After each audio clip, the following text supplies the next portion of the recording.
अभी हम बहुत बड़े शख्सियत आप लोग सब सुनने के लिए तैयार रहिए। अभी रघु ठाकुर साहब ने आपके सामने पेश कर रहा हूं।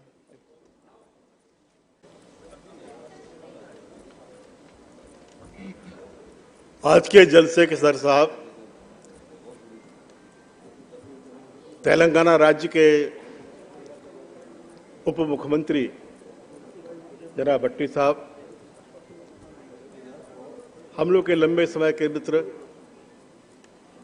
और अनेकों संघर्षों में साथ साथ चलने वाले भाई अब्दुल्ला आजमी साहब, मुफ्ती साहब, जिस महानुभाव ने इस पुस्तक को लिखा और हम लोग के लंबे समाजवादी आंदोलन के साथी जनाब सैयद शहनवाज कादरी साहब, आज के इस कार्यक्रम के कुशल संचालक भाई जावेद साहब, सभी मित्रों, दोस्तों, माताओं, बहनों, भाइयों, दरअसल मैं आपसे माफी चाहता हूं कि थोड़े स्वास्थ्य की वजह से मैं कुछ कमजोर भाषा बोल पा रहा हूं। कादरी साहब ने जिस पुस्तक को लिखा है, लहू बोलता भी है, इस पुस्तक का बड़ा अर्थ है। इस पुस्तक के दो हिस्से हैं, दो खंड हैं। एक खंड में तो उन्होंने इतिहास के उन घटनाओं का जिक्र किया है, वो काफी सोचपरक ढंग से किया है कि इस मुल्क का तकसीम क्यों हुआ, विभाजन क्यों हुआ, अगर मुस्लिम लीग बनी तो कैसे बनी, हिंदू महासभा कैसे बनी थी। हिंदू महासभा 1906 में बन चुकी थी और उसका नाम कुछ और था। वो ऐसे तथ्य उन्होंने इसमें रखे हैं, दिए हैं, जिन तथ्यों को आज देश को जानना जरूरी है। और दूसरी बात, जो दूसरा खंड है, उस दूसरे खंड में उन्होंने 1192 लोगों की वो फहरिस्त भी दी है कि जिन्हें हिंदुस्तान की आज़ादी के आंदोलन के इतिहास में वो स्थान नहीं मिला जिसके वो लायक थे। जब कादरी साहब इस पुस्तक को लिखना शुरू कर रहे थे, तब से हम लोग साथ साथ थे। उस पुस्तक की यही सबसे बड़ी विशेषता है कि हिंदुस्तान की आज़ादी का आंदोलन किसी एक मजहब वाले नहीं लड़ा है। हिंदुस्तान की आज़ादी का आंदोलन किसी एक कौम ने नहीं लड़ा है। हिंदुस्तान की आज़ादी का आंदोलन साथ साथ मिलके, साथ साथ गर्दन कटा के, गोलियां खा के हिंदू और मुसलमान से कोई ईसाई सब ने लिखा है। जो सब लोग मिले हैं, जिन्होंने कुर्बानियां दी हैं, उन कुर्बानियों का जिक्र इतिहास में कम मिलता है। हमारी शिकायत इस बात को लेकर नहीं है, हमारी शिकायत इस बात को लेकर है, जब इतिहास लिखा जाए, इतिहास के तथ्यों को सही सही ढंग से प्रस्तुत किया जाना चाहिए। अगर भगत सिंह का इतिहास होगा तो अशफाकुल्लाह का भी इतिहास होगा। अगर कोई भगत सिंह का नाम लिखेगा पर अशफाकुल्लाह का नाम नहीं लिखेगा तो फिर ये कौम के साथ, मुल्क के साथ गद्दारी होगी। आज इस किताब के माध्यम से उन्होंने से अनेक किरदारों को उठाया है और इसके अलावा कैसी कैसी घटनाएं कहीं कहीं घटी हैं, इसके बारे में जिक्र आया है। अभी हमारे एक मित्र यहां चर्चा कर रहे थे बतख मियां अंसारी साहब के बारे में। बतख मियां अंसारी साहब के बारे में जो सबसे पहली पुस्तक हिंदुस्तान में छपी है, उस पुस्तक का विमोचन ही मैंने किया था। हमको पता नहीं कि आप ऐसे कितने लोग उनके बारे में पढ़ा कि नहीं पढ़ा। बतख मियां अंसारी थे चंपारण के, और अंग्रेजी हुकूमत के जमाने में जब गांधी जी का आंदोलन वहां चल रहा था तो वो अंग्रेज हाकिम के यहाँ काम करते थे, खानसमा काम करते थे। थोड़ी सी जमीन थी उनकी। अंग्रेज हाकिम ने तय किया था कि इनके लिए गांधी जी को जहर देना है और एक काम सौंपा गया था बतख मियां अंसारी के जान। बतख मियां अंसारी तो क्लेम कर सकते थे।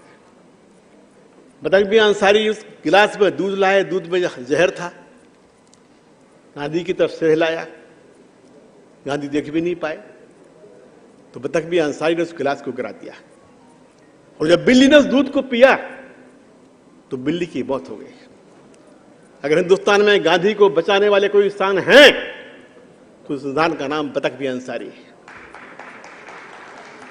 बतख मियां के लिए क्या मिला? बतख मियां का क्या हुआ? बिहार में जो आजादी के आंदोलन के लोगों की सूची छपी, मुझे बतख मियां का नाम ही नहीं था। बतख मियां की जमीन सरकार ने कुड़क कर ली, उनको जेल में डाल दिया, और उनके साथ उस जमाने जिन्होंने काम किया था वो हिंदुस्तान के सदर बने, राष्ट्रपति साहब बने, राजेंद्र प्रसाद जी। बोले वो सभा में गए तो उन्होंने बतख मियां अंसारी की याद तो की, परंतु जमीन वापस नहीं कराई। इस व्यक्ति ने अपना सब कुछ कुर्बान कर दिया, जिसके बच्चे मजदूरी करने लगे, उसके लिए क्या मिला? हिंदुस्तान के इतिहास में दोस्तों हिंदू और मुसलमान समय मिलकर रहा है। वो कितने ऐसे वारदात हैं जिन वारदातों की चर्चा की जा सकती है। हमारे मित्र लोग यहां चर्चा कर रहे थे, ये मुल्क गुलाम बना क्यों है? अगर अंग्रेज ने हमारे ऊपर 150 साल राज किया तो राज किया कैसे है? इसके पीछे कारण क्या है? आजकल कुछ नए नए प्रकार के बुद्धिजीवी पैदा हो गए हैं। हमारे मुल्क में एक नए सज्जन पैदा हुए हैं जिनने बुद्धि का ठेका ले लिया है। उनका नाम जानते हैं क्या है? मोदी। अरे ये मोदी तो बच्चा है। इस मोदी का जो चच्चा है उसका नाम है डॉक्टर मोहन भागवत। अभी मोहन भागवत साहब ने 2 बयान दिए हैं। एक बयान में मोहन भागवत बोलते हैं कि हिंदुओं को 3 बच्चे पैदा करना चाहिए। हमारे कई मित्र लोग हैं, अंग्रेजी पढ़े लिखे लोग हैं, आजमी भाई तुम्हारे बड़े पुराने अजीजा, इट बिगिंस एट होम। उदारता खुद से करना चाहिए। अरे तो भागवत साहब एक आध तो पैदा करके बताओ। आप 3-3 बच्चों की बताओ, कौन सा बच्चा पैदा किया? अच्छा मान लिया हमने कि आपकी शादी नहीं हुई, तो नरेंद्र मोदी की तो हुई, तो उसके कितने हैं बता दो भाई, उसने कितने पैदा किए? ये सारा का सारा जो षड्यंत्र चला है, दिमाग में जहर भरने का षड्यंत्र, इसको समझने की आवश्यकता है। हिंदू और मुसलमान की आबादी की तुलना बताओ। मोहन भागवत कह रहे हैं कि जब देश आजाद हुआ था उस समय हिंदुस्तान में जो मुसलमान की आबादी थी उसमें इजाफा हो गया है। इजाफा हो गया, कितना हो गया? 14%। और बोलते हिंदू की आबादी घट गई है। तो जब आप मानते हैं कि 100 में से 15% या 14% मुसलमान है, तो 86% कौन है? और वो 86% तब भी था और आज भी है। अंतर कहां है? तो ये जो षड्यंत्र है, इस षड्यंत्र को समझने की आवश्यकता है। और दूसरी बात जो उन्होंने कही है, जिसके बारे में हमारे मित्र अभी चर्चा कर रहे थे, थोड़ी चिंता की बात है। एक राष्ट्रीय स्वयंसेवक संघ के सज्जन हैं, अभी तो जिंदा नहीं, मर गए बेचारे, उनका नाम था ओक साहब। सारे हिंदुस्तान के 40,000 मस्जिदों की उन्होंने खोज कर ली, 40,000 मंदिरों की खोज कर ली, और मंदिरों के नीचे बता रहे हैं कि यहां पे मस्जिद है। आजकल सिलसिला चला हुआ है कि साहब खोदा जाए। मैं एक बात आपको बता दूं कि सुप्रीम कोर्ट ने यह नहीं कहा कि खोदना जरूरी है। सुप्रीम कोर्ट ने टिप्पणी की थी, और टिप्पणी फैसला नहीं होता है। हमारे कितने मित्र यहां वकील लोग बैठे हुए हैं, टिप्पणी फैसला नहीं होता है। और दूसरी बात, अगर मस्जिद को खोदना है तो फिर कहां की खुदाई हुई सोचना पड़ेगा।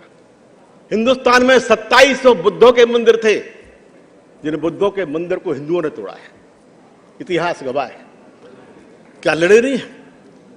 ये तोड़ने वाले कौन है? फिर इनको भी खुदना चाहिए। अगर ये खुदाई का सिलसिला बढ़ेगा तो एक दिन ऐसा भी आ सकता है कि अयोध्या में भी आपको बुद्ध मंदिर के प्रमाण मिल जाएंगे।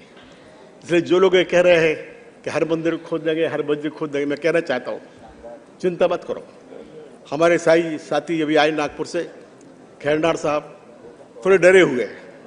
मैं कहना चाहता हूं मुसलमान भाइयों कि मुसलमान होता कौन है? मैं मुसलमान को केवल 2 चीज जानता हूं। एक वो है मुसलमान जो ईमान पर रहता है, और दूसरा वो है मुसलमान जो खुदा के अलावा किसी से डरता नहीं है।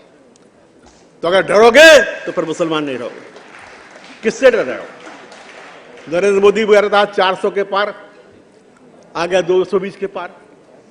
अभी उत्तर प्रदेश का चुनाव हुआ लोकसभा का, 37 सीट पे हारा।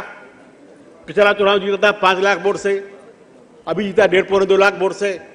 और अगर समझदारी से काम होगा तो इस पार्टी का फिरका प्रस्तों का नाम अनुसार खत्म हो जाएगा, इतिहास जिंदा हो। दोस्तों चिंता करने की जरूरत नहीं है, इनसे डरने की जरूरत नहीं है। हम तो आप सबको बधाई देना चाहते हैं कि तेलंगाना के लोगों ने इस फिरका परस्ती को हराया है, कर्नाटक के लोगों ने फिरका परस्ती को हराया है, केरल में हराया है, तमिलनाडु में हराया है, कहां नहीं हराया है। बस सोच विचार करके चलने की आवश्यकता है। ये जो पुस्तक है, ये पुस्तक इतिहास का एक नया दस्तावेज है। जो ऐसे हिस्से थे जिनकी चर्चा नहीं हो पाई, उनकी चर्चा इस पुस्तक से होगी। और एक बात के बाद खत्म करूंगा कि कुर्बानियां दी किसने। ये जो इतिहास की बात करते हैं, राजा महाराजों की बात करते हैं, मोहन भागवत की बात के लोग, मेरे को बताना चाहता हूं, जब राजे रजवाड़े लोग, बड़े बड़े महाराजे लोग अंग्रेजी हुकूमत के सामने हाथ जोड़ के खड़े थे, उनसे पट्टे मांग रहे थे, तो जयपुर की तवायखों ने, जो मुसलमान थी, उन्होंने लड़ाई लड़के सड़क के ऊपर कुर्बानी दी थी। उनका नाम इतिहास में दबा दिया गया है। तो इसलिए दोस्तों चिंता करने की जरूरत नहीं है। ये सब बहुत समय का खेल है, थोड़ा सा समय का खेल है। और इस फिरका परस्ती के पीछे जो दिख रहा है ये नहीं है, ये मोदी एजेंट है। बात सारी दुनिया की जो पूंजीवादी ताकतें हैं, जो पैसे वाली ताकतें हैं, वो हिंदुस्तान को बांट करके आर्थिक साम्राज्यवाद को कायम रखना चाहते हैं। आप बटोगे तो देश कमजोर पड़ेगा। आजकल नारा चल रहा है, बटोगे तो कटोगे। कौन बांट रहा है, कौन काट रहा है? ये वो योगी जी बोलते हैं। इस योगी में ताकत कितनी है? ये मेंबर ऑफ पार्लियामेंट थे। उत्तर प्रदेश में हमारी पार्टी सरकार थी, उस समय समाजवादी पार्टी सरकार थी।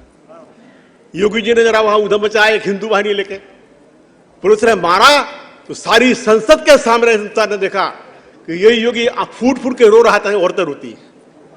तो ये दम बता रहे हैं, ये दम सत्ता का दम है, कोई दम नहीं है। इनकलाब जिंदाबाद।